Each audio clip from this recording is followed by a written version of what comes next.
Thanks, Les Count Corley, or Count Corley, apologies. Yeah, the objectives of this bill, Minister, seem fairly laudable for the Gardaí to recognise the prevention of harm to individuals, particularly those who are vulnerable or at risk, as an explicit objective, to provide coherent governance and an oversight framework for policing, both in terms of internal management and independent external oversight, and clear and effective accountability, and the point about making community safety a whole of government responsibility, and placing an obligation on departments of state and other public service bodies to cooperate with each other in relation to improving community safety. So they are, I think, fine objectives, which maybe are not so easy to actually achieve, but they're certainly good objectives. But I think that if we're going to achieve them, the last couple are probably the most important. Because it seems to me that there are many, many things that the Garda have to deal with, and indeed that very often put the Garda into situations of jeopardy and horrendous situations, such as we saw out in Ballyfermot recently, or even more appallingly and completely without any justification or rationale, what happened in Omagh. But there are situations and circumstances, it seems to me, that put the Garda in jeopardy and indeed consume an awful lot of their resources and energy that they shouldn't have to be dealing with. And if we understood that all of government have a responsibility for creating the conditions where those things can happen, and where public servants, like the Garda, or other public servants for that matter, find themselves in difficulty, sometimes in jeopardy, or at the wrong end of abuse, unjustified abuse, then we need to take that notion very seriously. And one issue I would say that is absolutely central to that, Minister, is the question of how we deal with drugs. Because the entire strategy, it seems to me, that has been pursued for decades now has failed, and failed abysmally. And the guards and communities and society generally end up picking up the pieces for that, with an ever-worsening situation of criminality, violence, young people being drawn into that world of underground criminal violence, with all the horrible impacts on young people themselves, on communities, and indeed guards who are fighting, frankly, a losing battle. I would say an unwinnable battle in that situation. And I think it is long past time, for the sake of the guards, for the sake of communities, for the sake of young people, and the sake of society in general, that we recognised that the approach we've taken to this issue has failed. And we need a fundamental rethink of it. And I would strongly urge the government to learn a lesson that, frankly, society should have learned after the disaster of prohibition in the United States in the 20s and 30s. The prohibition of alcohol consumption, whatever you may think about alcohol consumption, good, bad or indifferent, was an utter disaster. An utter disaster. It criminalised at a stroke, how much? 2/3 of the American population? By definition, if you criminalise something that half or 2/3 of the population do, then you make half and 2/3 of the population criminals at a stroke. Everybody who took a drink was a criminal. Everybody who produced alcohol was a criminal. They had to be, because state laws had said they were criminals. So you had to have a criminal underground, and once you have a criminal underground, you can't have regulation, you can't have oversight, and criminality, violence, and the dark underworld that goes with all that became an absolute, immediate, racing certainty. And that is exactly the same with the approach of criminalising drug use. And that's not to advocate it, or to indeed to make any comment about drug use. It's simply to state it is a fact, it's not going away, and it's about time governments woke up and recognised that fact. I mean, does anybody seriously believe that it's going to stop? Because if they do, they're entertaining a fantasy, an utter fantasy, a dangerous fantasy. It's not going to stop. And indeed, if it does, I mean, if you think about alcohol consumption or cigarette consumption, insofar as there's been an impact on those things, it's through public education, public health education. Arguably, although I don't actually agree with this, through pricing policy, you would have probably put more store on that. But the one thing certain is, you know, when you consider all the health damage that smoking does, when you think about all the health damage alcohol does, the damage, you know, in terms of domestic violence, you know, antisocial behaviour, the stuff that guards have to deal with, the damage for individuals themselves, I don't think any serious person is contemplating prohibition as a response to that. And I think it is long past time that we took the same view when it comes to illicit drugs. I really do. Because I think it is a war that cannot be won, and it is at a stroke criminalising huge numbers of young people. It's drawing them into, and even making somewhat sort of attractive as a mystique, the underground world of criminality. Right? We need to de-romanticise it by decriminalising it and actually bringing it out into the open, what it is, educating people about the dangers, the realities of it, and so on, so that we can actually have an adult conversation about these things. And I think, without being simplistic about it, because it's a complex problem, and many of the things that are tied into it are complex, and I'm not simplifying it, but I honestly believe we are going nowhere for the issues that the guards have to face, for community safety, and so on, while we continue down the road that we're going. It's obviously the situation is getting worse. It's obvious, right? And it's getting dangerously worse. And indeed, some people have noted, I don't want to dwell on this point too much, other than to say it has been noted in communities around Dublin that some of the people behaving pretty shockingly in terms of immigrants and refugees have been tied in to some of that stuff, right? In a quite alarming way. And that's a really dark and sinister sort of development, right? So we need urgently to start to grow up and treat this matter in an adult way, because driving it underground, simplifying it by simply saying criminals over here, you know, people aren't born criminals. They're not born criminals. They don't wake up or come out of their mother's womb as criminals. Situations, circumstances, and government policies actually ultimately produce those sort of distortions and the criminality and so on, and the violence and the antisocial behaviour. There are many other things: housing, lack of services, the alienation of young people and communities, and so on.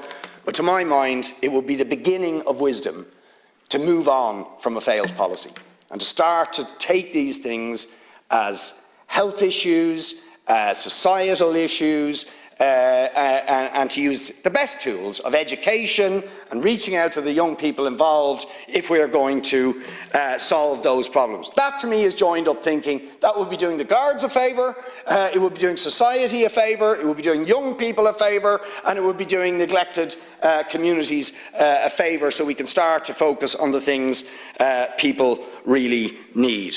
So obviously I've spent a long time on that, but I feel very, very strongly. And I hope the Citizens' Assembly is going to, and I believe, going on past experience, the Citizens' Assembly will take these things seriously. But to be honest, I think the government, in some ways, doesn't need to wait, because to me the argument is a slam dunk.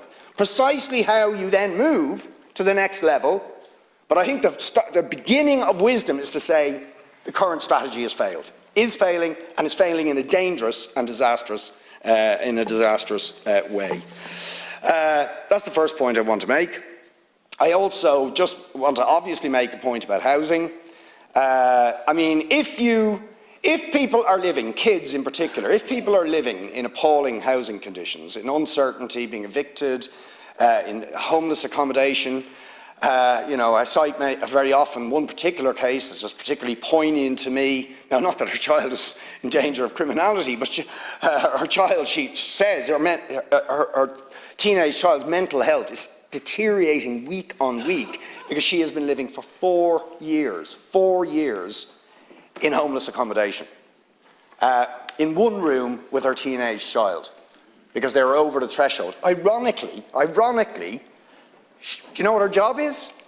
She works for TUSLA, looking after vulnerable children.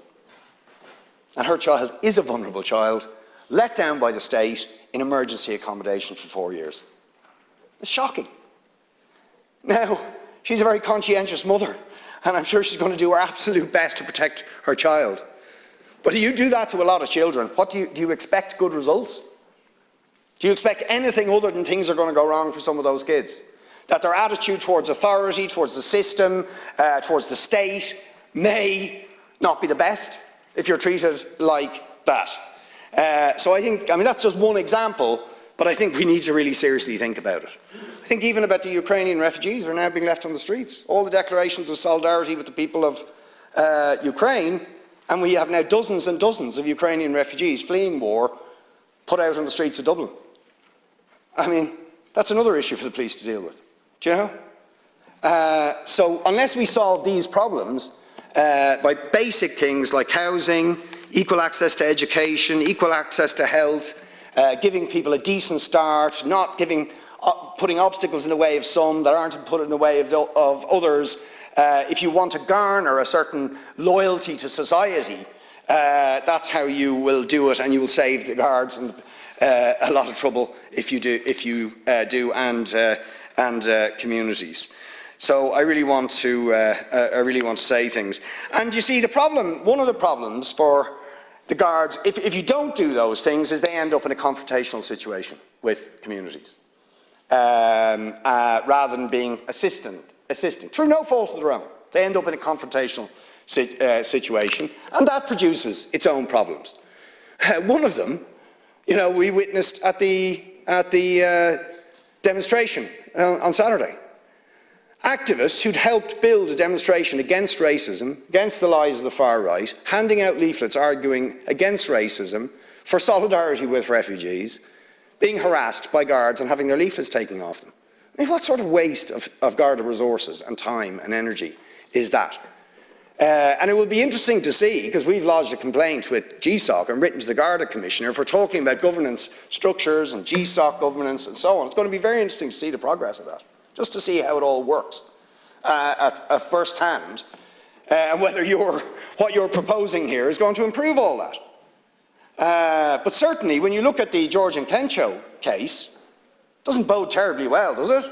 It's 2 years now since George and Kencho was shot, and we still don't have the GSOC review that was promised.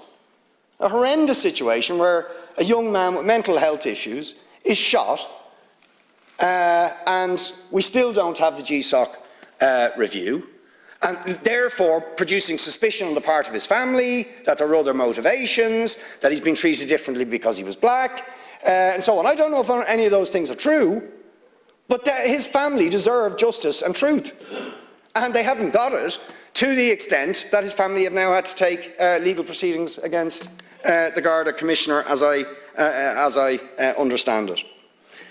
So that's not necessary if you know, first of all, if bad things don't happen, because we don't have that confrontational situation between the guards and the community, but secondly, that we do actually have structures that will allow the processing of complaints without any prejudice and where there's a genuine determination, if you like, to get to truth and to get to justice. I want to use my last few minutes to give a particular shout out then for the civilian members of the Guards who have made their views very, very clear, and I think the Minister should be in no doubt about this. The civilian members, 3,000, the Forza members in the Guards do not want to be recategorised as public servants from being civil servants. They just don't want it. By 98%, they have said they want to remain civil servants. They did not join the civil service to be permanently part of An Garda Síochána. They get deployed to Garda Síochána, but as civil servants, they also have the right to seek transfers elsewhere, and many of them do want to go elsewhere. And everybody else in the civil service has the right to move around, to go around from different departments. They do not want, because they are a different category within An Garda Síochána. They're not sworn members. They are civil servants. And they have a different relationship, if you like, with the state and with the community than the sworn members of An Garda Síochána, and they do not want that to change. And I think you should respect that. One of the points they make is that the Guards, rightly or wrongly, often may end up in situations of confrontation with trade union members, in situations of industrial action. And as Forza members, they are saying, their representatives are saying, we don't want to be in that situation. Sorry, we don't want to be in that situation. Because as civilian members of the civil service, we wish to have the right to strike, we wish to have the right to support our fellow trade unionists if there's industrial action. We do not want to be put in a situation where we are in any way in a confrontational situation with other trade union members and other workers. And I think they are absolutely right to wish that, to assert that, and I think you should respect it. The Forza representatives say there was no serious consultation with them, and certainly there was no acknowledgement of the concerns and so on that they have raised. And they believe the recategorisation from being civil servants to being public servants is going to be seriously deleterious to their conditions of employment, possibly to their pay and so on in the long term, and they do not want that, and I think that is perfectly okay. The distinction they make between sworn members of An Garda Síochána, if you like, the frontline Garda Síochána, and the civil service role they play, they want that distinction maintained, and I think there is absolutely no difficulty with that, and you should respect them, you should engage with them, and you should accede to their wishes and concerns in that regard. They point out that, you know, the sort of provisions of GSOC investigation and so on, that as civil servants they are already subject to very, significant oversight and investigation for doing things wrong. They can lose their jobs, they can be dismissed, and so on and so forth. And they don't feel it is right or necessary to subject them to some new regime when they are fundamentally a different type of employee than the frontline guards. And I think that is absolutely reasonable. So I hope you will listen to their pleas. I'm sure you've heard them, I'm sure you've read their concerns, and they're very, very clear what they want and what they don't want, and it seems to me not necessary to do that, and I think amendment of that to take on board their concern, of that section, I think it's 54, section 54, should be taken on board. Very lastly, with slight indulgence of the Minister and the Chair, I'll just mention another group of Forza workers, not a million miles away, who are the service officers here, and I'm not quite sure who's their boss in here, but I'll just say it anyway.